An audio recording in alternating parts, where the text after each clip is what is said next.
In this video, I'm going to show you how you can update Leonardo AI up to the latest version. If you find this video helpful, I'll kindly request that you support me by liking the video and also by subscribing to this channel. Now, by updating your app, you'll be able to get the latest features that comes with this app. You'll also be able to fix any security issues or bugs that are associated with your app. To do so, you need to go back and look for your app through either Google Play Store if you are on Android smartphone or App Store if you are on iPhone. For my case, I'm on Android, and therefore I'll go ahead and look for Leonardo AI through my Google Play Store. So I'll go ahead and exit the app, and from here I'll go and look for Google Play Store, and here it is.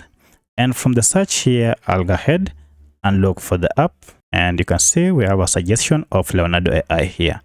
If I go ahead and click on it, you can see we have an update for this Leonardo AI.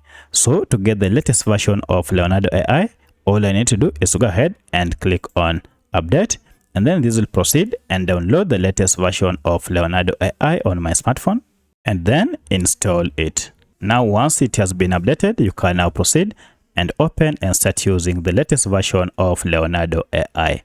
So by following these simple steps, you'll be able to get the latest version of Leonardo AI app on your smartphone. If you have another question, kindly let me know in the comment section. Otherwise, if this video is helpful, please like it and also subscribe to my channel. Thanks for watching, and let's meet in the next video.